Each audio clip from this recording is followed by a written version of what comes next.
우리나라 전래동화. 제목 최영감의 복바가지 수소문 산만리.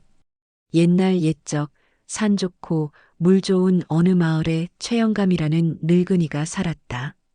젊은 시절에는 장정 셋이 들어도 끄떡없을 만큼 힘이 좋았고 해가 뜨기 전부터 별이 뜨도록 부지런히 일하였으나 어찌된 영문인지 살림은 늘 쪼들렸다. 나이 60이 넘어서니 허리는 구부정하고 손발은 말을 듣지 않았으며 자식들은 제 앞가림하기도 바빠 부모를 돌볼 겨를이 없었다. 하루는 마당에서 놀던 손주 하나가 달려와 말하였다. 할아버지, 엿장수가 지나가요. 엿 하나만 사주세요. 최영감은 주머니를 뒤져보았으나 동전 한 입 없었다. 아이의 맑은 눈을 차마 보지 못하여 고개를 숙이니 가슴이 저며왔다. 얘야, 할아버지가 내일 사주마. 오늘은 돈이 없구나. 손주는 실망한 기색도 없이 할아버지의 등을 토닥이며 말하였다. 괜찮아요, 할아버지. 저는 할아버지가 계시는 것만으로도 좋아요. 그날 밤 최영감은 잠 못 이루고 뜰에 나와 달을 바라보며 한탄하였다. 아이고, 이 늙은 것이 평생을 열심히 살았건만 왜 이리도 가난한고.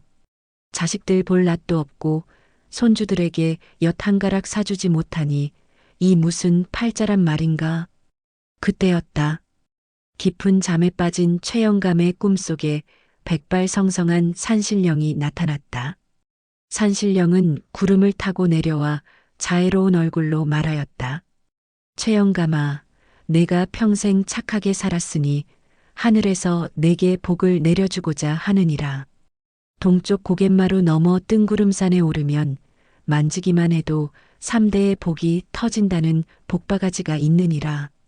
허나 그 복은 아무나 가질 수 없고 지혜로운 자만이 얻을 수 있을 것이니라.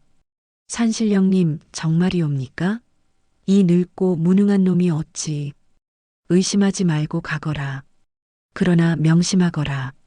진정한 복은 내가 생각하는 것과 다를 수도 있느니라. 꿈에서 깨어난 최영감은 무릎을 탁 치며 외쳤다. 그렇다. 이것이야말로 하늘에서 내린 기회로구나. 이 늙은 몸뚱이가 마지막으로 자식들을 위해 할 일이 바로 이것이다. 새벽닭이 울기 전 최영감은 아내가 자는 사이에 주먹밥 몇 개를 보자기에 싸서 허리춤에 차고 지팡이 하나 짚고 조용히 집을 나섰다. 이슬에 젖은 풀잎을 헤치며 걷다 보니 어느새 동이 터왔다.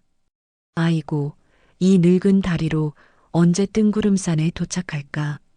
하지만 손주들을 생각하면 못 갈 길이 어디 있겠는가. 하루 종일 걸어 어느 마을에 도착하니 해는 이미 뉘엿뉘엿 저물어 가고 있었다. 그런데 이상하게도 대장간에서 쇠 두드리는 소리가 들리지 않았다. 호기심에 들여다보니 무세옹이라 불리는 늙은 대장장이가 식어버린 화로 앞에 망연히 앉아 있었다. 여보게, 무세옹. 오늘은 어찌 일을 안 하는가? 해가 아직 지지도 않았는데. 무세옹이 고개를 들어보더니 깊은 한숨을 내쉬며 말하였다. 아이고, 최영감이 아닌가. 말도 마시게. 내가 평생 벼려낸 무쇠가 나라에서도 으뜸이라 하였건만 어찌된 일인지 요즘은 당금질만 하면 유기 그릇처럼 쩍쩍 갈라지니 이 노릇을 어찌하면 좋겠는가. 벌써 석 달째 이 모양이네.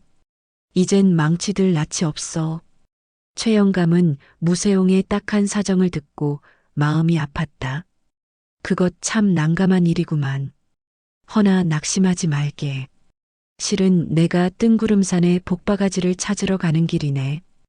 혹여 그곳에서 해답을 알게 되면 돌아오는 길에 꼭 일러주리다. 무세옹은 꺼져가는 불씨 속에서 한 줄기 희망이라도 본 듯 두 눈을 반짝이며 말하였다. 정말이겠는가? 그럼 나도 기다려보겠네. 고맙네, 최영감. 이튿날 아침 일찍 길을 나선 최영감은 으리으리한 기와집 앞을 지나게 되었다. 대문 안쪽에서는 웬 양반이 안절부절 못하며 정원의 소나무만 바라보고 있었다. 그 소나무는 수백 년은 좋게 되어 보였으나 잎사귀가 누렇게 떠서 금방이라도 죽을 것처럼 보였다. 최영감이 대문 앞에서 망설이고 있으니 양반이 성가신 듯 소리쳤다. 거기 선자, 누구기에 남의 집 근심거리를 기웃거리는가.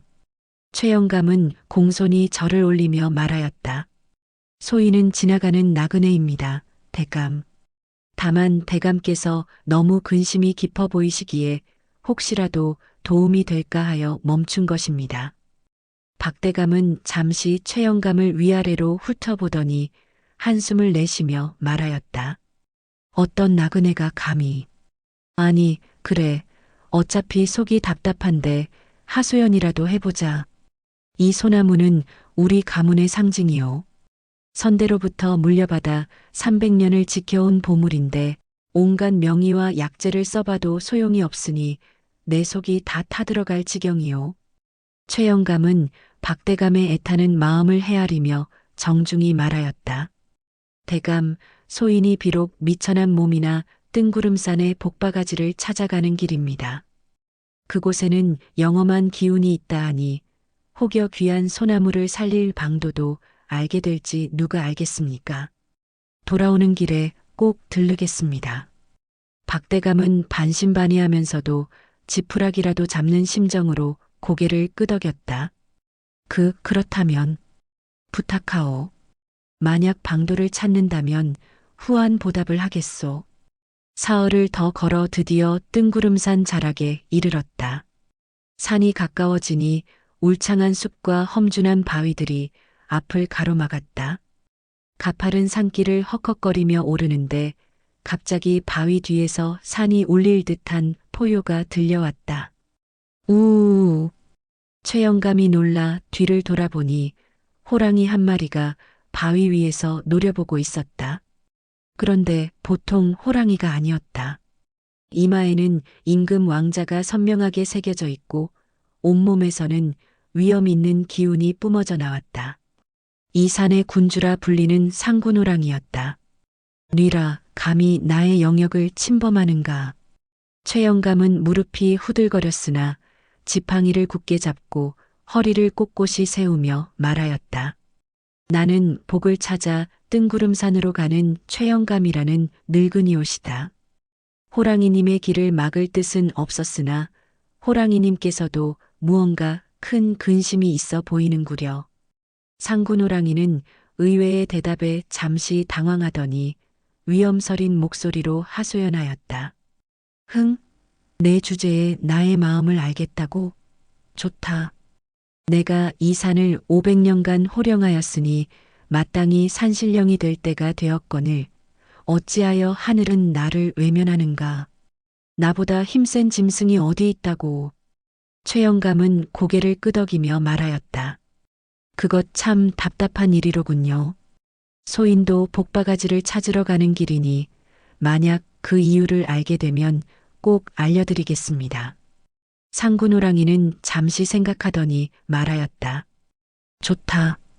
그 약속을 지킨다면 이 험한 고개를 무사히 넘겨주리라.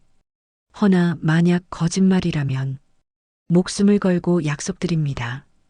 상군호랑이의 안내를 받아 험한 고갯길을 무사히 넘은 최영감은 마침내 뜬구름산 정상에 올랐다.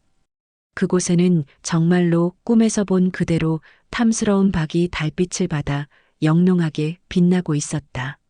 아, 드디어 이것이 바로 복바가지로구나.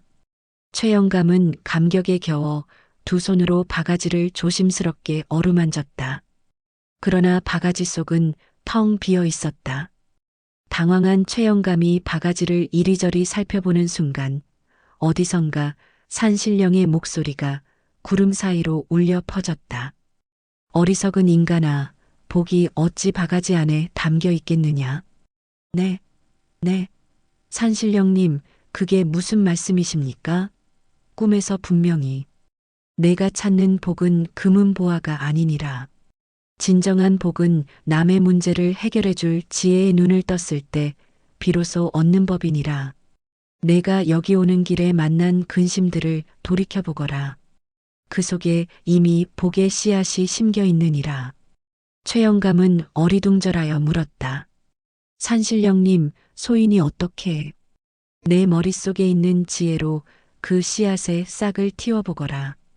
그것이 바로 너에게 주어진 진정한 복이니라. 그 말을 끝으로 복바가지는 한 줌의 빛이 되어 바람에 흩어져 버렸다. 최영감은 한동안 망연자실했으나 이내 산신령의 말을 곰곰이 되새기기 시작했다. 평생을 살아오며 농사짓고 장사하며 터득한 온갖 경험들이 머릿속을 스쳐 지나갔다. 그렇구나. 내가 평생 살아온 경험이 바로 지혜였구나. 이제야 깨달았다. 먼저 상군호랑이를 찾아간 최영감은 말하였다. 호랑이님, 그대가 산신령이 되지 못하는 이유를 알았습니다. 무엇이냐? 그대는 힘으로 산을 다스릴 줄만 알았지 사랑으로 보살필 줄은 몰랐기 때문입니다. 산신령이란 가장 힘센 자가 아니라 가장 약한 풀 한 포기까지 아끼고 지키는 자에게 주어지는 이름이올시다. 상군호랑이는 그 말에 크게 깨달았다. 그때 마침 산 아래쪽에서 연기가 피어오르며 산불이 일어났다. 온 산의 짐승들이 비명을 지르며 사방으로 도망쳤다. 아, 저 불길을 막지 못하면 내 영역의 모든 생명이 위험하다. 상군호랑이는 주저없이 불길로 뛰어들어 자신의 큰 몸으로 바람을 막고 작은 짐승들을 하나하나 안전한 곳으로 대피시켰다. 새끼 토끼부터 다친 사슴까지 자신보다 약한 모든 생명을 구했다. 마침내 불길이 잡혔을 때 온몸이 그을린 상군호랑이의 몸에서 찬란한 빛이 뿜어져 나왔다. 아! 빛이 사라지자 흉맹한 호랑이는 자애로운 산신령의 모습으로 변해 있었다. 산신령은 감사의 표시로 자신이 500년간 지켜온 천년 묵은 산삼한 뿌리를 최영감에게 건네주었다. 최영감, 고맙다. 내 덕분에 나는 진정한 산신령이 될 수 있었다. 이 산삼은 내가 마땅히 가져야 할 보물이니라. 다음으로 최영감은 박대감의 집으로 찾아갔다. 대감, 돌아왔습니다. 어서 오시오. 혹시 내 소나무를 살릴 방법을 찾았소? 최영감은 시들어가는 소나무를 자세히 살펴보더니 말하였다. 대감, 이 소나무는 병든 것이 아닙니다. 답답해하는 것입니다. 답답하다고? 무슨 소리요? 뿌리가 숨을 쉬지 못하고 있습니다. 제가 젊었을 적 오래된 집터에 나무를 심으면 잘 자라지 못하는 것을 보았습니다. 필시 저 소나무 아래 오래 묵은 돌덩이나 기와 같은 것이 뿌리를 짓누르고 있을 것입니다. 박대감은 반신반의하였으나 사람들을 불러 소나무 주변을 조심스럽게 파보게 하였다. 과연 땅속 깊이 거대한 맷돌이 소나무 뿌리를 칭칭 감고 있었다. 어머, 이게 뭡니까? 언제 이런 것이 묻혀 있었던가요? 아마 이 집을 짓기 전에 방앗간이 있었던 모양입니다. 사람들이 힘을 합쳐 무거운 맷돌을 드러내자 소나무는 마치 시원한 숨을 내쉬듯 가지를 파르르 떨더니 이내 푸른 생기를 되찾기 시작했다. 박대감은 최영감의 지혜에 감복하여 큰 재물을 내어주려 했으나 최영감은 한사코 마다하고 앞으로 갈 길에 쓸 작은 노잣돈만 받았다. 대감, 소인은 많은 것을 바라지 않습니다. 다만 대감께서 기뻐하시는 모습을 보니 마음이 흐뭇할 뿐입니다. 마지막으로 대장간을 찾은 최영감은 여전히 시무룩해 있는 무세용에게 말하였다. 여보게, 내가 돌아왔네. 아, 최영감, 혹시 내 문제의 해답을 찾았는가? 최영감은 무세용의 대장간을 이곳저곳 살펴보더니 말하였다. 자네의 솜씨는 조금도 변하지 않았네. 다만 쇠의 성질을 죽이고 살리는 물의 기운이 변한 것 같구만. 물의 기운이라고? 내가 보니 마을 우물물이 예전 같지 않더군. 아마 지하 수맥이 변했거나 더러워진 모양일세. 최영감은 뜬구름산 고갯마루에서 본 맑디 맑은 샘물을 떠올렸다. 저 뜬구름산 고갯마루에 가면 바위 틈에서 얼음같이 차가운 물이 솟아나는 샘이 있네. 그 물은 산의 전기를 오롯이 품고 있으니 그 물로 담금질을 해보게. 무세용은 반신반의하면서도 최영감과 함께 산에 올라가 그 신령한 샘물을 길어왔다. 그리고 시뻘겋게 달군 쇠를 그 물에 담금질하였다. 치익! 맑고 청명한 소리와 함께 완벽한 강철이 만들어졌다. 이전에 없이 단단하면서도 푸른빛이 도는 명품이었다. 무세용은 기쁨의 눈물을 흘리며 최영감의 손을 잡았다. 고맙네, 정말 고맙네. 내가 앞으로 자네 집안 대대로 쓸 농기구를 모두 만들어드리겠네. 최영감은 빈손으로 집을 나섰으나 돌아오는 길에는 천년 묵은 산삼과 든든한 노잣돈 그리고 대대로 쓸 농기구를 약조받았다. 하지만 무엇보다 가장 큰 수확은 자신의 지혜가 얼마나 소중한 것인지 깨달은 일이었다. 집 앞에 다다르니 아내가 문턱에 앉아 기다리고 있었다. 여보, 어디 갔다 이제야 오는 거요? 얼마나 걱정했는지. 걱정 끼쳐서 미안하오. 하지만 큰 선물을 가져왔소. 최영감은 사랑채에 자식들과 손주들을 모두 불러 모았다. 그리고 자신이 겪은 일들을 차근차근 들려주었다. 얘들아, 나는 복바가지를 찾으러 갔으나 바가지는 없었다. 하지만 더 귀한 것을 깨달았단다. 할아버지, 그게 뭐예요? 최영감은 손주의 머리를 쓰다듬으며 나직이 말하였다. 진짜 복은 저 멀리 있는 것이 아니란다. 내 주변 사람들의 아픔을 보살피고 내가 가진 작은 지혜라도 나누어 줄 때 그것이 바로 복이 되어 내게 돌아오는 거야. 이 할아버지가 평생 모은 재산은 바로 그 지혜였단다. 그 말을 듣던 큰아들이 말하였다. 아버지, 그동안 저희가 아버지를 무시했습니다. 이제야 아버지의 진짜 가치를 알겠습니다. 그 후로 최영감은 마을에서 가장 지혜로운 어른으로 존경받았다. 어려운 일이 생기면 사람들이 찾아와 조언을 구했고 최영감은 언제나 따뜻한 마음으로 자신의 경험과 지혜를 나누어 주었다. 천년 묵은 산삼 덕분에 건강도 좋아졌고 든든한 농기구로 농사도 잘 되어 가난에서 벗어날 수 있었다. 무엇보다 자식들과 손주들이 할아버지를 자랑스러워했고 온 마을 사람들의 사랑을 받으며 오래오래 행복하게 살았다고 한다. 이렇듯 진정한 복은 멀리 있는 것이 아니라 내 안의 지혜와 남을 도우려는 따뜻한 마음에서 나오는 것이었다. 최영감의 이야기는 지금도 그 마을에서 전해져 내려온다고 한다. 우리나라 전래동화. 제목, 내 친구의 기묘한 재주. 옛날 옛적 깊은 산골짜기에 아늑하게 자리 잡은 한 마을이 있었다.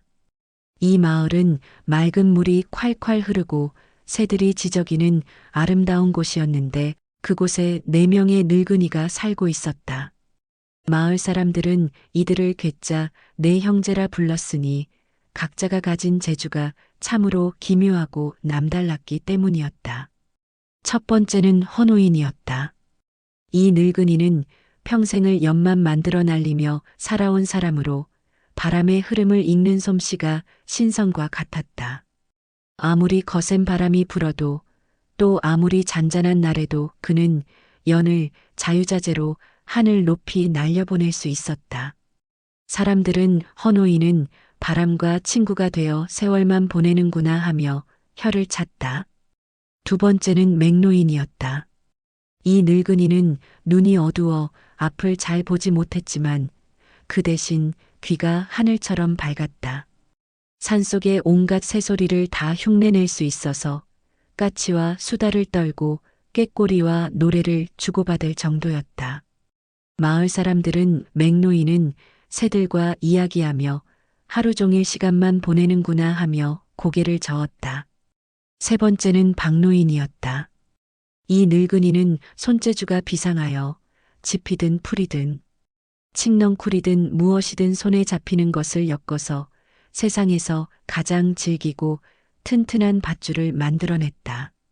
그의 밧줄은 코끼리가 매달려도 끊어지지 않을 만큼 견고했다. 사람들은 박노인은 새끼만 꼬다가 허리가 다 굽었구나 하며 안쓰럽게 바라보았다. 네 번째는 황노인이었다.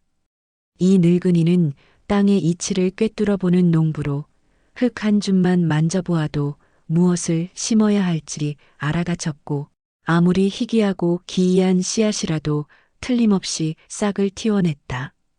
그가 기르지 못하는 식물은 이 세상에 없다고 할 정도였다. 사람들은 황노인은 흙만 파다가 손이 다 거칠어졌구나 하며 쯧쯧 혀를 찼다. 그러던 어느 해 늦가을 온 나라에 큰 근심거리가 생겼다. 임금님께서 오랜 병환에 시달리고 계셨는데 아무리 좋은 약을 써도 차도가 없었다. 그러다 어느 날 궁중의 어이가 말하기를 오직 만년초라는 신령한 약초만이 전하의 병을 고칠 수 있사옵니다 하였다.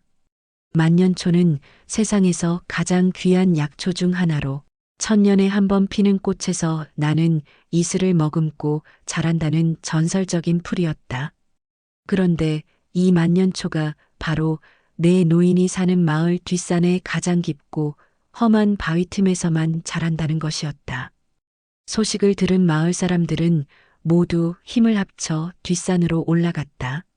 낭떠러지 같은 절벽을 기어오르고 가시덤불을 헤치며 온갖 고생을 한 끝에 마침내 만년초 한 포기를 찾아냈다. 그 풀은 정말로 신령스러워서 은은한 빛을 내며 향기로운 냄새를 풍겼다. 이제 임금님의 병환이 나으시겠구나. 마을 사람들은 기뻐하며 만년초를 정성스럽게 캐어다가 비단에 곱게 싸서 옥함에 넣어두었다. 그리고 날이 밝는 대로 한양으로 보낼 준비를 마쳤다. 그런데 이게 어찌된 일인가? 다음 날 새벽 만년초를 보관하던 옥함을 열어보니 텅 비어 있었다. 만년초는 연기처럼 사라지고 말았다. 마을은 순식간에 발칵 뒤집혔다. 아이고, 이를 어쩌나. 임금님의 약이 사라졌구나. 도대체 누가 이런 못된 짓을 했을꼬? 사람들이 울부짖으며 난리를 피우는 동안 마을 건너편 큰 기와집에 사는 김영감은 속으로 쾌재를 부르고 있었다. 김영감은 욕심이 많고 남의 것을 탐하는 고약한 성품의 권세가였다. 그는 평소에도 마을 사람들이 좋은 일이 생기면 시기하고 질투하며 온갖 방해를 일삼았다. 허허허, 어리석은 것들 같으니라고. 그 귀한 것을 임금님께 바치다니 아까운 일이 아닐 수 없지. 내 집 깊은 창고에 고이 모셔두었다가 더 큰 돈을 받고 팔아야겠다. 그렇다. 만년초를 훔친 장본인은 바로 김영감이었다. 그는 밤을 틈타 몰래 마을회관으로 들어가서 만년초를 낚아채어 자신의 집 가장 깊숙한 창고에 숨겨두었던 것이다. 김영감의 집은 높은 담장으로 둘러싸여 있고 문지기와 경비꾼들이 밤낮으로 지키고 있어서 개미 한 마리도 함부로 들어갈 수 없을 만큼 삼엄했다. 더구나 만년초를 숨겨둔 창고는 집 안에서도 가장 깊숙한 곳에 있어서 설령 누군가 담을 넘어 들어간다 해도 찾기 어려운 곳이었다. 마을 사람들이 발만 동동 구르며 어쩔 줄 모르고 있을 때 내 노인이 한자리에 모였다. 허노인이 하늘을 쳐다보며 바람의 방향을 살피더니 말했다. 아무래도 이 일은 담 너머 김영감의 소행이 틀림없을 것 같소. 맹노인이 귀를 쫑긋 세우고 고개를 끄덕였다. 그렇다마다 어젯밤 김영감 댁 담벼락 위에서 까마귀 한 마리가 도적이로다, 도적이로다 하고 우는 소리를 내 똑똑히 들었소. 박노인이 굵은 손마디를 매만지며 걱정스럽게 말했다. 그렇다 하니 그런 것 같기는 하나 그 집 담벼락은 높고 경비가 삼엄하여 쥐새끼 한 마리도 들어가기 어렵다는데 어찌한단 말이오? 그러자 황노인이 빙그레 웃으며 답했다. 하늘이 무너져도 솟아날 구멍이 있다 하지 않소? 우리에게는 평생 갈고 닦아온 재주가 있지 않소이까? 그것이야 그렇기는 하나. 내가 보기에 우리 네 사람의 재주를 합치면 못할 일이 없을 것 같소. 한번 시도해 보는 것이 어떻겠소? 내 노인은 머리를 맞대고 오랫동안 의논했다. 그리하여 마침내 기상천외한 계획을 세우게 되었다. 그날 밤 달빛마저 먹구름에 가려져 캄캄한 틈을 타서 내 노인의 기묘한 작전이 시작되었다. 먼저 맹노인이 김영감댁 뒤편 울창한 숲속으로 몰래 들어가서 자리를 잡았다. 그리고는 온갖 새소리를 내기 시작했다. 처음에는 소쩍새의 구슬픈 울음소리로 경비들의 마음을 스산하게 만들었다. 후, 후, 소쩍다, 소쩍다. 경비들이 으스스한 기분에 휩싸여 있는 사이 이번에는 갑자기 수십 마리의 꿩이 동시에 푸드덕거리며 날아오르는 소리를 냈다. 푸드드드드덕, 푸드드드덕. 어디서 이런 소리가 나는 거야? 아무래도 뒷산에서 무슨 일이 벌어지는 것 같은데? 경비들이 모두 소리의 근원지를 찾아 숲으로 달려간 사이 헌호인이 나섰다. 그는 미리 준비해둔 거대한 가오리 연을 꺼내 들었다. 이 연은 보통 연보다 훨씬 크고 밤에도 잘 날 수 있도록 특별히 만든 것이었다. 자, 바람이 길을 열어주는구나. 헌호인은 바람의 미묘한 흐름을 읽어가며 연을 하늘 높이 날려 올렸다. 연에는 박노인이 칡넝쿨과 억새풀로 엮어 만든 질기고 가는 밧줄이 매달려 있었다.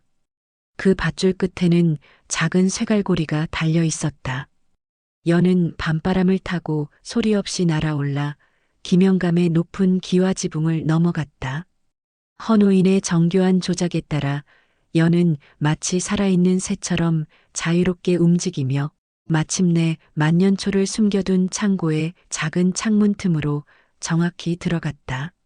한편 그 시각 황노인은 김영감 댁 정문 앞에 몰래 다가가서 주머니에서 무언가를 조심스럽게 꺼내어 땅에 솔솔 뿌렸다.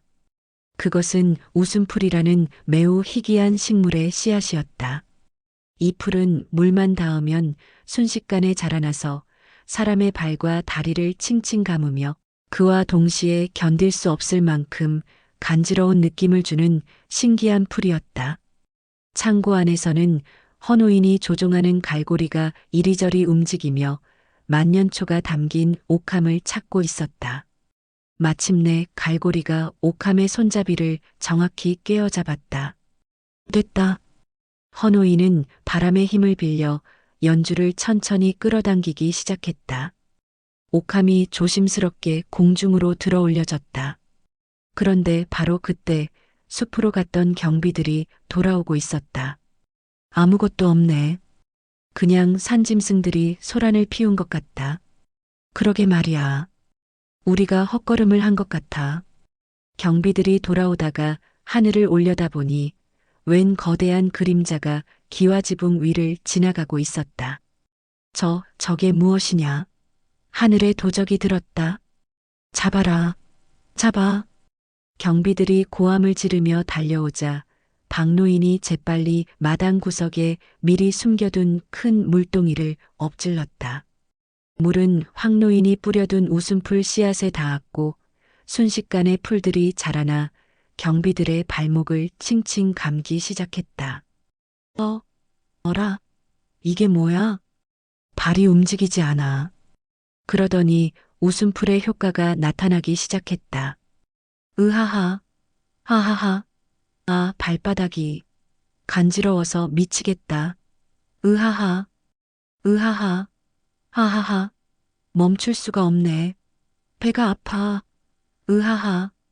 경비들은 웃다 지쳐서 대굴대굴 구르며 바닥을 뒹굴 뿐 아무도 내 노인을 쫓아올 수 없었다. 만년초가 담긴 옥함을 무사히 되찾은 내 노인은 서로 손을 맞잡고 기뻐했다. 이야, 정말 잘 되었구나. 우리의 재주가 이렇게 쓸모가 있을 줄이야. 이제 임금님의 병환이 나으실 것이다. 내 노인은 다음 날 아침 아무 일 없었다는 듯이 만년초를 들고 관하로 향했다. 관리들은 크게 기뻐하며 즉시 한양으로 만년초를 보내었다. 한편 김영감은 자신의 창고가 텅 빈 것을 발견하고 기가 막혔다. 더구나 간밤에 하늘을 나는 연과 웃음풀에 혼쭐이 난 경비들이 하는 황당한 이야기를 들어보니 어이가 없었다. 무슨 하늘에서 도적이 와서 물건을 훔쳐갔다고? 그리고 땅에서 풀이 자라나서 발목을 감고 간지럽혔다고? 이 바보들아. 그런 말도 안 되는 소리가 어디 있느냐. 하지만 김영감으로서는 자신이 만년초를 훔쳤다는 것을 들키고 싶지 않았으므로 결국 입을 꾹 다물 수밖에 없었다. 만년초를 받아본 임금님은 즉시 그것을 다려서 드셨다. 과연 만년초의 효험은 대단했다. 오랫동안 고생하던 병환이 순식간에 나았고 임금님은 건강을 완전히 회복하셨다. 과인의 목숨을 구해준 것은 다름 아닌 그 마을 사람들의 정성이로다. 특히 이 만년초를 구해온 이들에게 큰 상을 내리라. 소식을 들은 내 노인은 한양으로 불려가서 임금님을 만나 뵙게 되었다. 임금님께서는 내 노인의 특별한 재주와 지혜에 감탄하셨다. 과인이 듣기로는 그대들이 각자의 기묘한 재주를 합쳐서 도적의 손에서 만년초를 되찾아왔다 하는데 그 이야기를 들려주오. 내 노인은 자세히 그간의 일을 아뢰었다. 허노인의 연 날리기, 맹노인의 새소리 흉내, 박노인의 밧줄 만들기, 황노인의 식물 기르기가 어떻게 합쳐져서 큰 일을 해냈는지 말씀드렸다.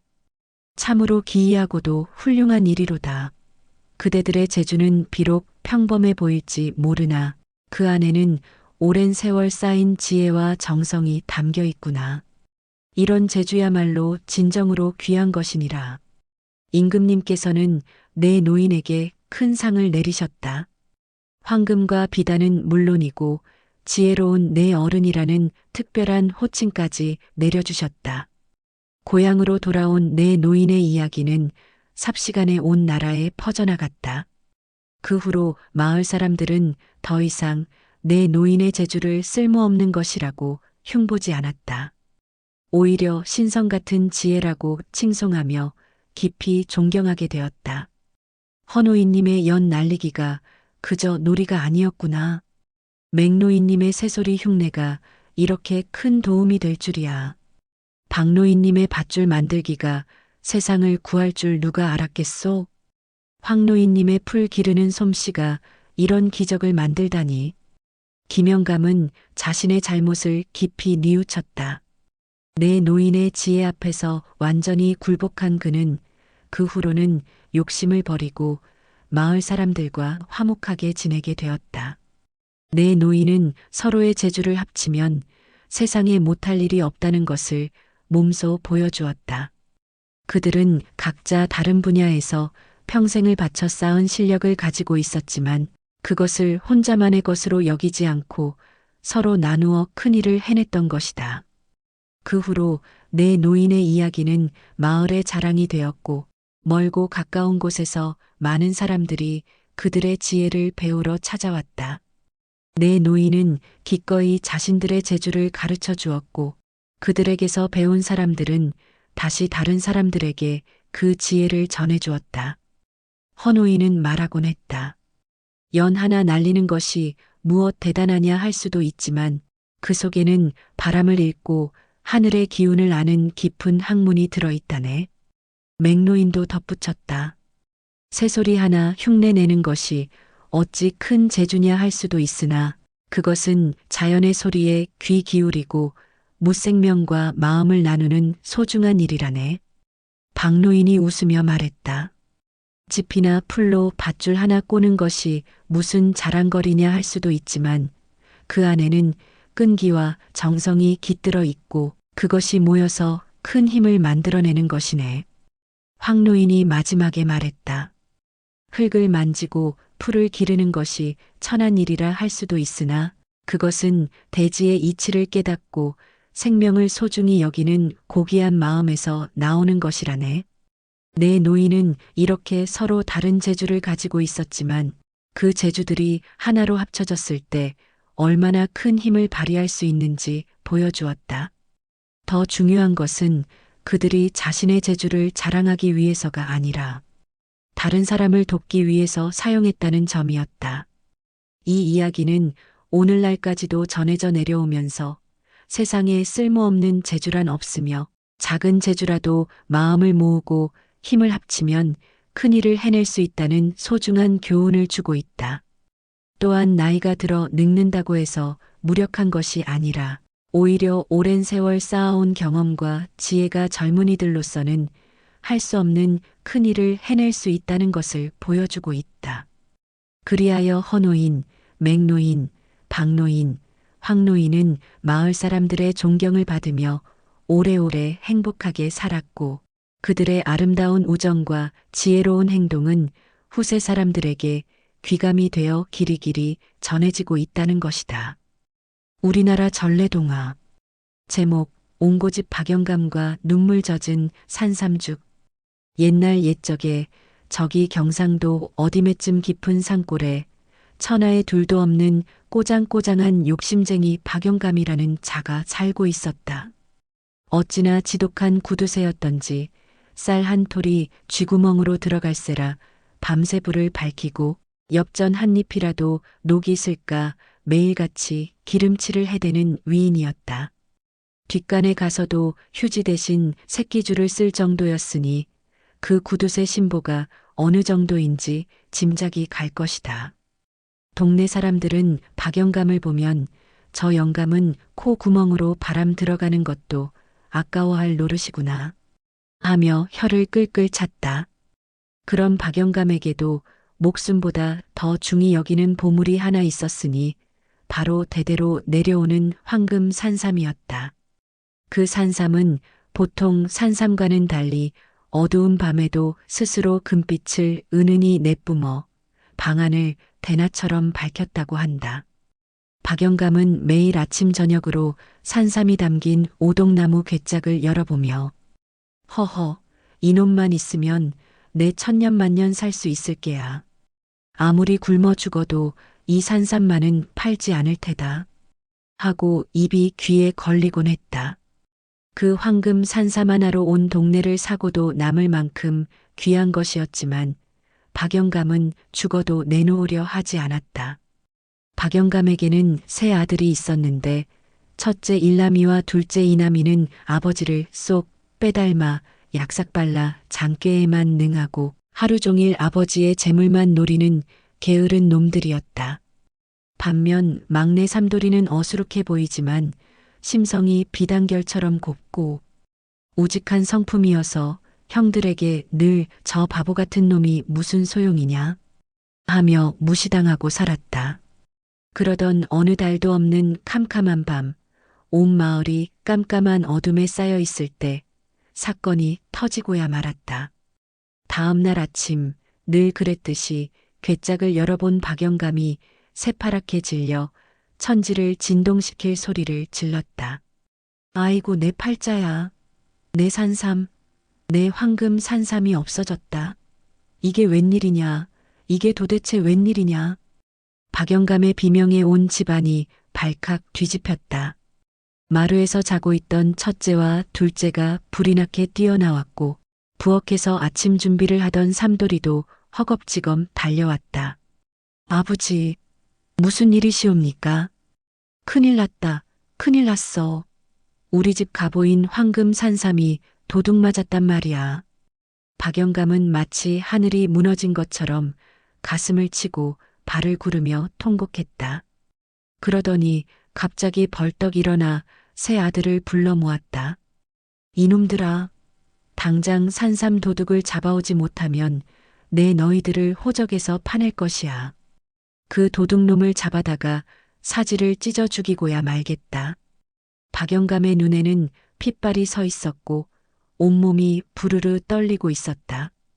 뺀질뺀질하기가 여우 뺨치는 첫째 일남이가 번쩍 손을 들었다.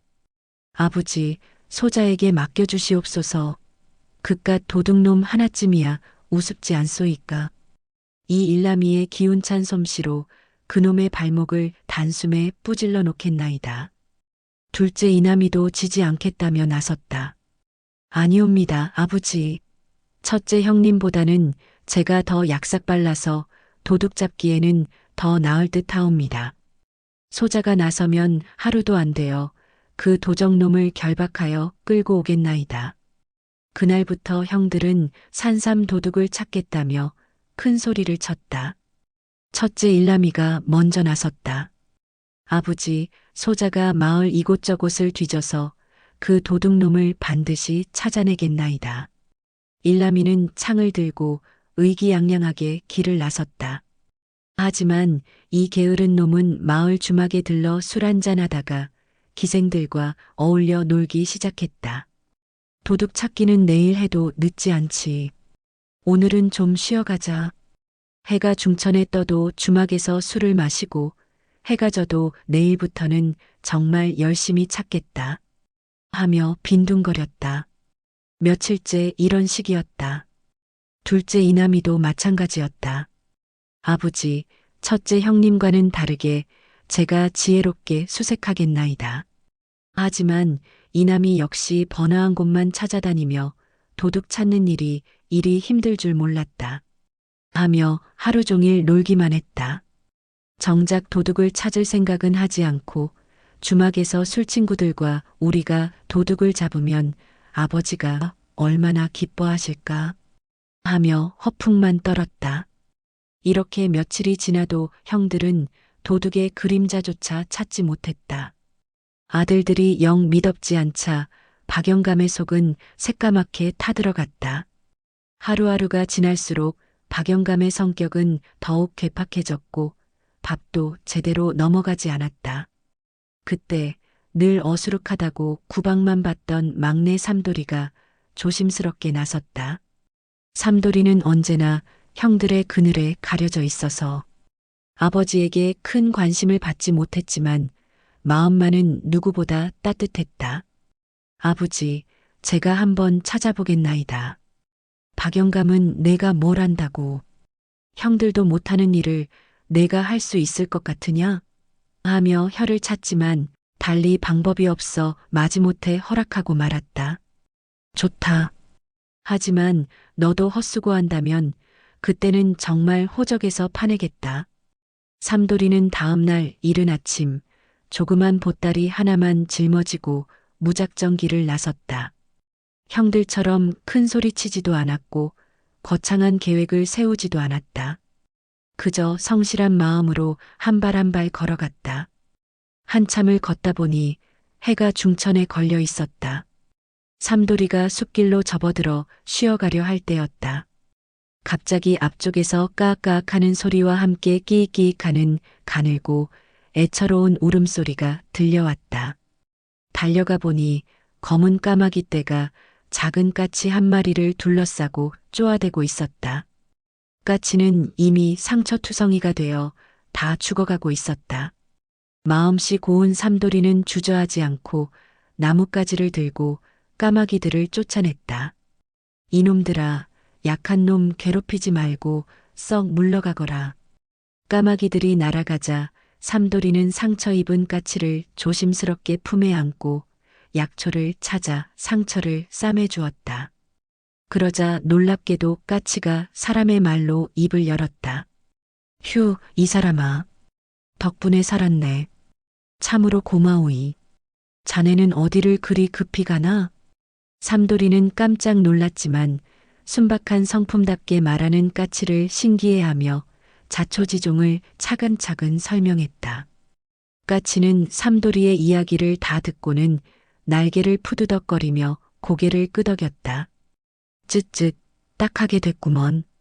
그런데 자네 정말 그 산삼 도둑을 잡으려 하나? 혹시 다른 까닭이 있는 것은 아닐까? 그야 물론 도둑은 잡아야지요. 하지만 무엇보다 그 사람이 왜 산삼을 가져갔는지 그 까닭을 알고 싶사옵니다. 분명 급한 사정이 있었을 텐데. 까치는 삼돌이의 말을 듣더니 고개를 끄덕이며 말했다. 역시 자네는 다르구먼. 다른 사람 같으면 무작정 도둑부터 잡겠다고 날뛸 텐데. 좋아. 내가 길을 알려줄 테니 잘 들어보게. 까치는 삼돌이에게 자세히 일러주었다. 이 길로 쭉 가다 보면 해질 무렵 마을이 나올 걸세. 그런데 그곳에 가면 갈래길이 나타날 게야.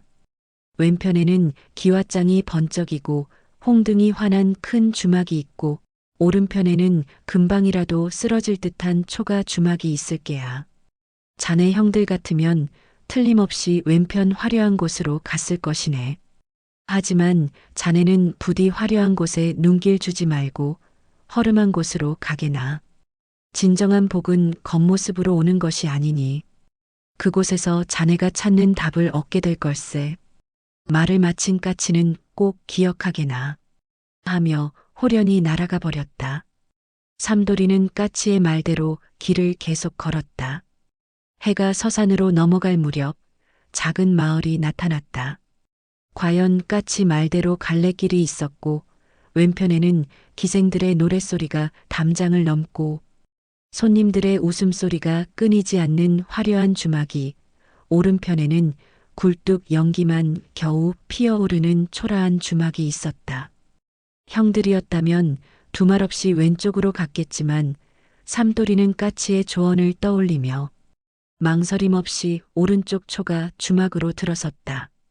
주모님, 하룻밤 묵어가고자 하는데 빈방이 있나이까? 허리가 굽은 주모가 반가워하며 나왔다. 아이고, 어서 오시게. 비록 허름하지만 깨끗한 방 한 칸 있으니 불편하지 않게 모시겠소. 주모는 삼돌이를 보니 마음이 든든했다. 며칠 전부터 수상한 일들이 벌어지고 있어서 걱정이 많았는데 이렇게 선량해 보이는 젊은이가 와주니 다행이었다. 그런데 도련님, 혹시 무슨 일로 이 외진 곳까지 오셨는지요? 삼돌이는 주모에게 사정을 이야기했다. 황금 산삼을 잃어버린 아버지 이야기, 형들이 실패한 이야기, 그리고 자신이 진짜 도둑을 찾아 나선 이야기를 차근차근 들려주었다. 주모는 삼돌이의 이야기를 듣더니 무릎을 탁 쳤다. 아이고, 도련님, 그렇다면 아마도 며칠 전 이웃 마을에서 온 달래라는 처자 이야기가 아닐까 싶소이다. 달래라고 하시옵니까? 그렇소이다. 그 처자가 알아누운 홀어머니를 모시고 사는데 병이 깊어 귀한 약이 아니면 살릴 도리가 없다고 하더이다. 그런데 집안이 하도 가난하여 약값을 구하지 못해 발을 동동 구르고 있더란 말이오. 효심이 지극하여 마을에서도 칭찬이 자자한 아이인데 오죽하면 그런 일을 저질렀을꼬. 삼돌이의 마음이 무거워졌다. 도둑이라고 생각했던 사람이 사실은 어머니를 살리려는 효녀였다니. 그 달래라는 처자가 어디에 사는지 알 수 있을까요? 물론이지요. 내일 아침에 길을 알려드리겠소. 하지만 도련님, 그 처자를 너무 다그치지는 마시옵소서. 정말 불쌍한 사정이 있어서 그런 것이니. 다음 날 이른 아침 삼돌이는 주모가 알려준 길을 따라 달래의 집을 찾아갔다. 산비탈 구석진 곳에 허물어져가는 흙집이 하나 있었다. 지붕의 초가는 여기저기 뜯어져 나가고 대문은 삐걱거리며 금방이라도 떨어져 나갈 것 같았다. 집 안에서는 기침소리와 함께 여인의 흐느끼는 소리가 들려왔다. 삼돌이는 조심스럽게 문을 두드렸다. 실례하오이다. 달래 낭자 계시옵니까? 문이 열리며 20살 남짓한 처녀가 나왔다. 얼굴은 초췌했지만 눈빛만은 맑고 곧았다. 달래는 삼돌이를 보자 깜짝 놀라며 뒤로 물러났다. 누구시옵니까? 저희 집에 무슨 일로? 소생은 박영감의 막내 아들 삼돌이라고 하오이다. 낭자와 할 이야기가 있어 이렇게 찾아왔소이다. 달래는 박영감의 아들이라는 말을 듣자 얼굴이 새하얗게 질렸다. 그리고는 털썩 무릎을 꿇으며 엎드렸다. 날이 죽을 죄를 지었나이다. 하오나 어머님을 이대로 보내드릴 수는 없었나이다. 삼돌이는 달래를 부축하며 일으켜 세웠다. 일어나십시오. 먼저 어머님 병환부터 살펴보겠소이다. 집 안으로 들어가니 금방이라도 숨이 넘어갈 듯한 노모가 볏짚으로 만든 요 위에 누워 있었다. 얼굴은 누렇게 뜨고 숨소리는 가늘어서 살았는지 죽었는지 분간하기 어려웠다. 그리고 방 한편 밥상 위에는 삼돌이가 그토록 찾던 황금 산삼이 놓여 있었다. 황금 산삼은 여전히 은은한 금빛을 내뿜고 있었고 그 신비한 빛이 어두운 방 안을 환하게 비추고 있었다. 달래는 삼돌이 앞에서 연신 머리를 조아리며 애절하게 말했다. 날이 정말 죽을 죄를 지었나이다. 하오나 어머님께서 워낙 병이 깊으셔서 아무리 평범한 약초로는 소용이 없다고 하옵니다. 의원이 말하길 오직 천년 묵은 산삼이 아니면 살릴 도리가 없다고. 그래서 부득이 그런 죄를 짓게 되었나이다. 이 은혜는 평생 잊지 않고 소처럼 일하여 갚겠으니 부디 어머님께서 이 산삼을 드실 때까지만 시간을 주시옵소서. 그 애절한 모습을 보니 삼돌이의 마음이 눈 녹듯 녹아내렸다. 아버지의 성화와 형들의 압박으로 도둑을 잡으러 나왔지만 이렇게 애절한 사정이 있는 줄은 꿈에도 몰랐다. 삼돌이는 잠시 고민에 빠졌다. 아버지에게는 산삼을 되가져가야 하고 달래에게는 어머니의 생명이 달린 문제였다. 하지만 고민은 오래가지 않았다. 삼돌이는 산삼을 조심스럽게 들어올린 다음 칼로 반으로 뚝 잘라 달래에게 내밀었다. 이것으로 어머님의 병구안을 잘해드리십시오. 나머지 반쪽은 제가 아버님께 가져다 드리면 되겠소이다.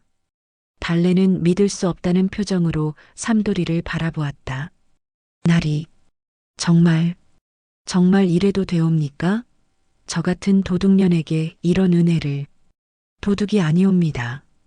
어머님을 살리려는 효심이 지극한 것이지 나쁜 마음에서 한 일이 아니지 않소이까. 어서 어머님께 다려드리십시오. 삼돌이는 달래에게 산삼 우리는 법까지 자세히 알려주었다. 달래는 눈물을 흘리며 고마워했다. 나리의 은혜를 어찌 갚을까요? 이 은혜는 목숨이 붙어있는 한 절대 잊지 않겠나이다. 삼돌이는 산삼 반쪽을 품에 넣고 집으로 돌아가는 길에 나섰다. 비록 산삼이 온전하지는 않았지만 달래 어머니의 생명을 구할 수 있다는 생각에 마음이 뿌듯했다. 그런데 마을 어귀에 다다르자 어디선가 형들이 나타났다. 일남이와 이남이는 삼돌이가 실패할 것을 예상하고 미리 뒤따라온 것이었다. 혹시나 삼돌이가 성공하면 그 공을 가로채려는 속셈이었다. 어이 삼돌아, 도둑은 잡았느냐? 일남이가 큰 소리로 물었다. 삼돌이는 솔직하게 대답했다. 형님들, 도둑을 찾기는 했는데. 그런데 사정이 좀 복잡하오이다. 복잡하다니 무슨 소리냐? 어서 산삼부터 내놔라. 이남이가 다그쳤다. 삼돌이는 품에서 산삼 반쪽을 꺼내 보였다. 형들은 그것을 보자 깜짝 놀랐다. 이게 뭐냐? 산삼이 반쪽이 없잖아. 삼돌이는 달래의 사연을 형들에게 들려주었다. 어머니가 죽어가는데 산삼이 아니면 살릴 길이 없다는 이야기, 그래서 반쪽을 나누어 주었다는 이야기를. 하지만 형들은 삼돌이의 말을 들으려 하지 않았다. 이 어리석은 놈, 아버지 보물을 도둑고양이에게 반이나 내주다니. 너 때문에 우리가 다 망신당하겠구나.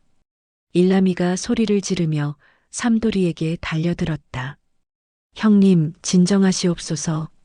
사정을 들어보시면. 무슨 사정이냐?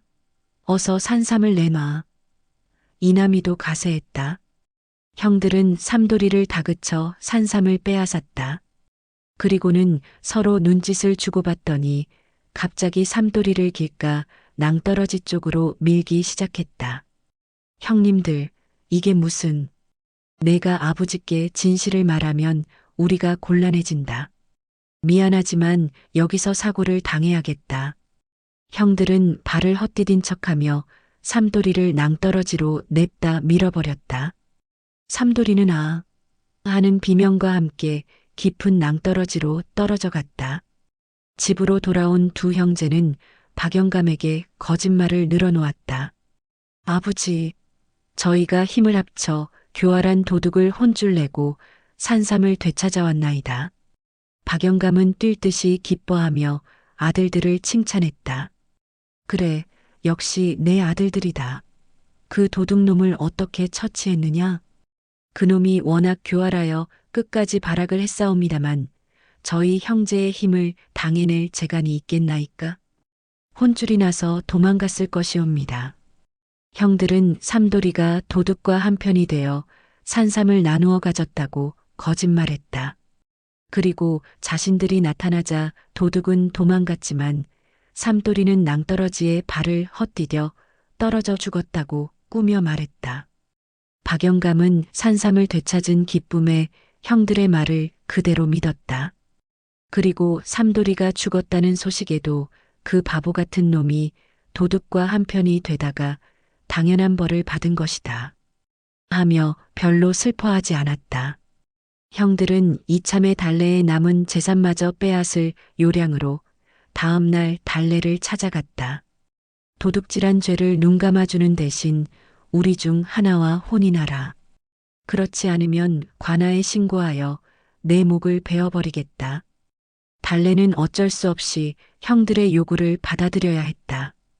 일남이가 달래와 혼인하기로 정해졌고 혼인 날짜까지 잡혔다.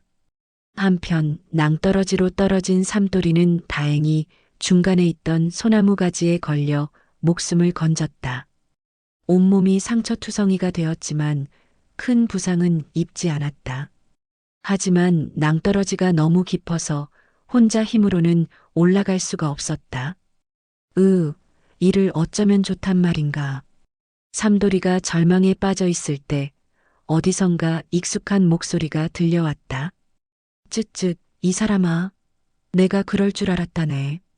고개를 들어보니 전에 도와준 그 까치가 날아와 나뭇가지에 앉아 있었다. 까치님, 어떻게 이곳까지? 자네 그 물러터진 마음이 언젠가 발목을 잡을 줄 알았다네. 그놈의 착한 신보가 원수로구먼. 허나 하늘은 착한 사람을 버리지 않는 법이야. 까치는 어디선가 긴 칡넝쿨을 물고 와서 삼돌이에게 던져주었다. 이것을 잡고 올라오게. 하지만 서두르면 안 되네. 지금 자네 형들이 달래라는 처자를 겁박해서 억지로 혼인시키려 하고 있다네. 삼돌이는 깜짝 놀랐다. 뭐라고요? 달래를? 그렇다네. 자네가 죽은 줄 알고 이참에 달래의 재산까지 빼앗으려는 속셈일세. 어서 올라와서 그 처자를 구해줘야 하지 않겠나? 삼돌이는 있는 힘을 다해 칡넝쿨을 타고 올라갔다. 까치가 계속 격려해 주었다. 그래, 그렇게 조금만 더. 낭떠러지에서 나온 삼돌이는 까치와 함께 계략을 세웠다. 자네가 그냥 나타나면 형들이 또 해코지할 것이 뻔하네. 변장을 하고 가는 게 좋겠어. 까치는 어디선가 낡은 약초꾼 차림의 옷을 구해왔다. 삼돌이는 얼굴에 검댕을 바르고 허리를 굽히고 목소리도 늙은이처럼 바꾸어 완전히 다른 사람이 되었다. 이제 잔칫날을 기다리게. 많은 사람들이 모인 자리에서 진실을 밝혀야 온 마을 사람들이 알 수 있을 테니. 마침내 일남이와 달래의 혼인 잔치가 열리는 날이 되었다. 박영감은 아들이 결혼한다며 온 마을 사람들을 불러 잔치를 벌였다. 하지만 달래는 울상을 한 채 앉아 있을 뿐 조금도 기뻐하는 기색이 없었다. 마을 사람들은 수군거렸다. 저 신부가 왜 저리 슬퍼하고 있을까? 무슨 사연이 있는 모양이군.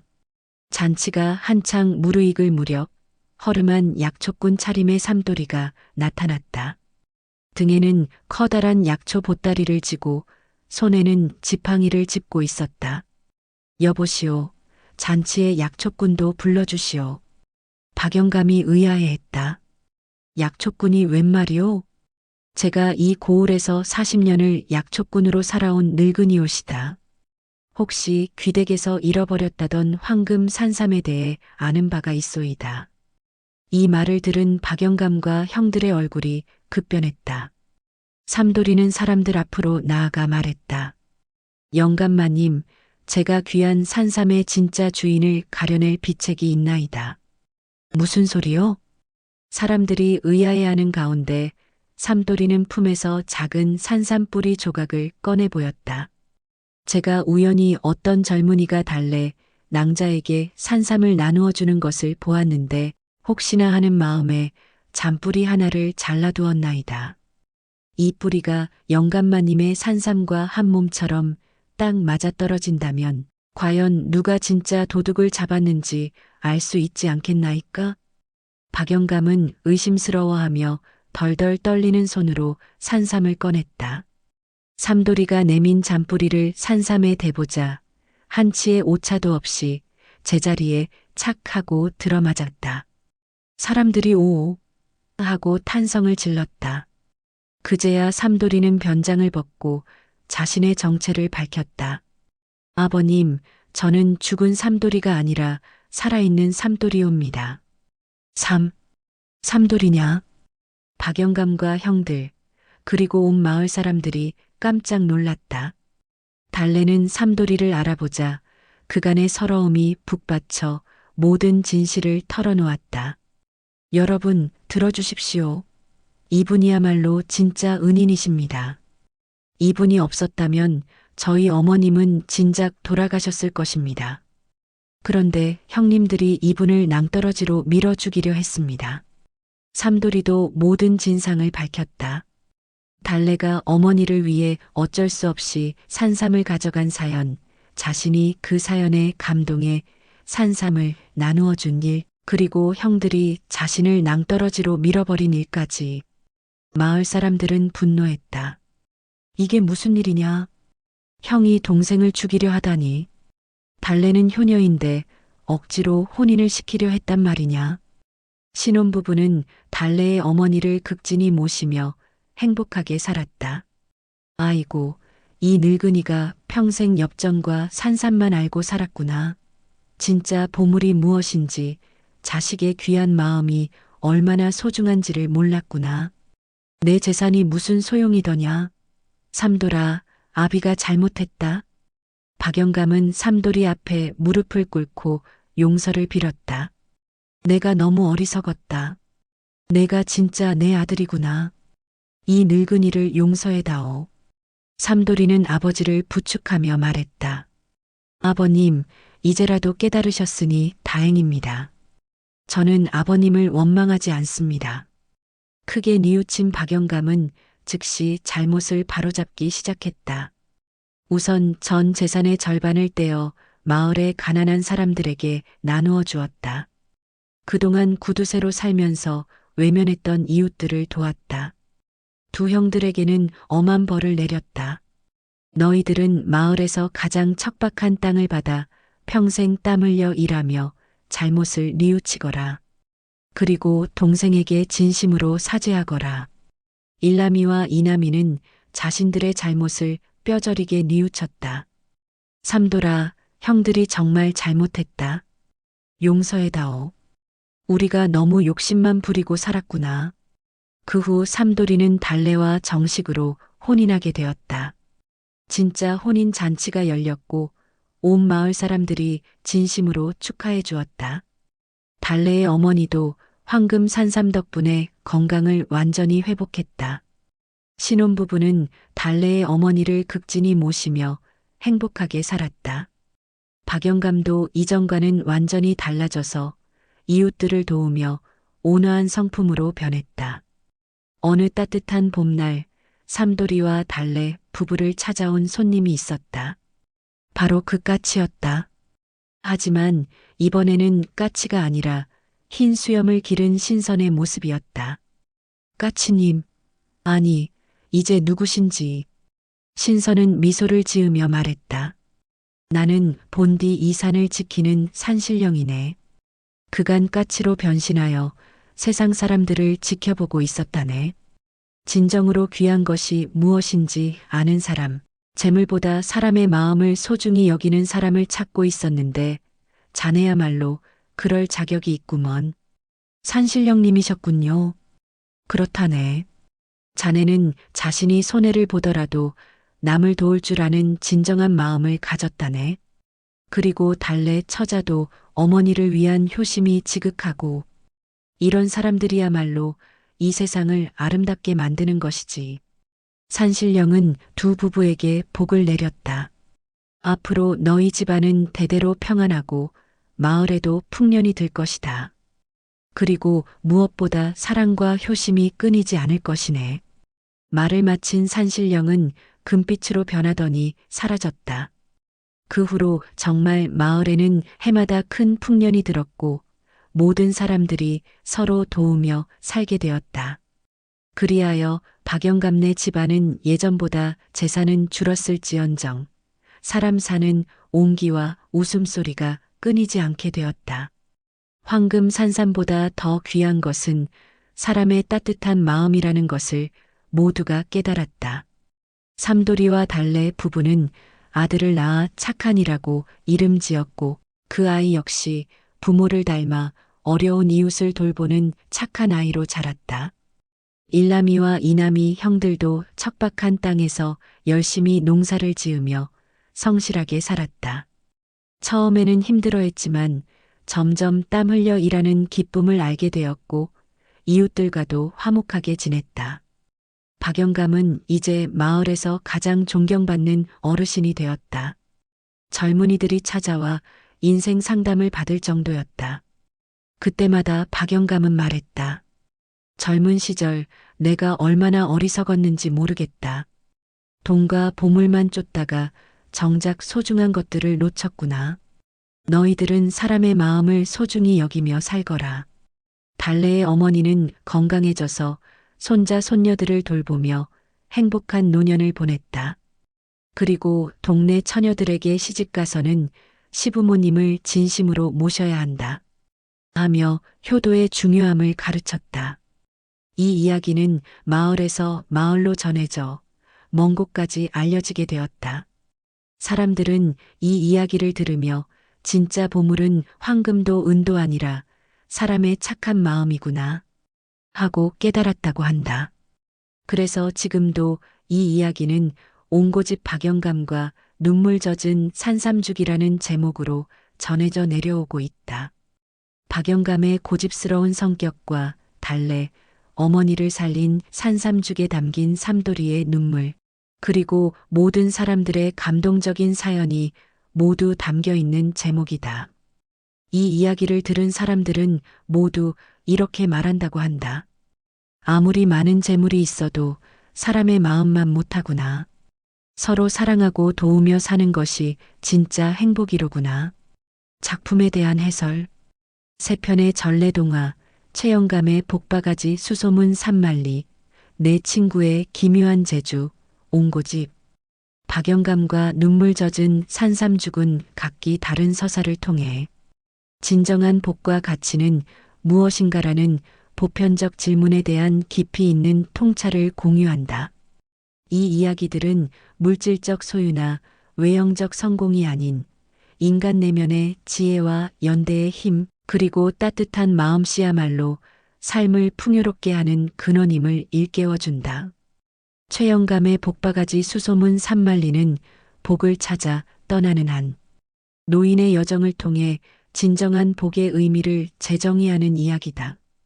평생을 성실하게 살았으나 가난을 면치 못한 최영감은 산신령의 계시로 만지기만 해도 복이 터진다는 복바가지를 찾아 뜬구름산으로 향한다.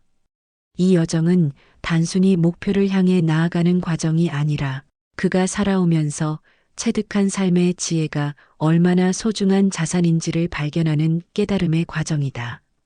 그는 길에서 만난 무세옹, 박대감, 상군호랑이의 고민을 듣게 되는데 이는 복바가지라는 목적을 향한 길의 장애물이 아니라 오히려 복의 본질에 다가서게 하는 핵심적인 장치로 작용한다. 뜬구름산 정상에서 마주한 복바가지는 텅 비어 있었고 산신령은 진정한 복이 바가지 안에 담긴 금은보화가 아니라 남의 문제를 해결해줄 지혜의 눈에 있음을 알려준다. 최영감은 평생의 경험에서 우러나온 지혜, 즉 쇠의 성질을 꿰뚫는 통찰력, 식물의 생리를 이해하는 관찰력, 그리고 만물의 이치를 헤아리는 해안으로 각자의 문제를 해결해 준다.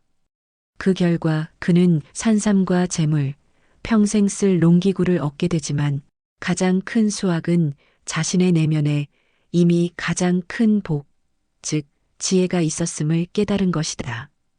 이 작품은 복이 외부에서 주어지는 행운이 아니라 타인의 아픔에 공감하고 자신의 지혜를 나눌 때 비로소 완성되는 내면적 가치임을 감동적으로 그려낸다.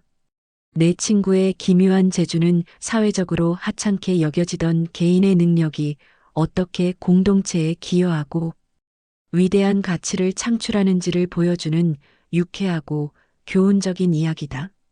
바람을 읽는 연 날리기 명수 헌호인, 온갖 새소리를 흉내내는 맹노인, 세상에서 가장 튼튼한 밧줄을 만드는 박노인, 어떤 씨앗이든 싹 틔우는 황노인은 마을 사람들에게 그저 괴짜로 치부된다.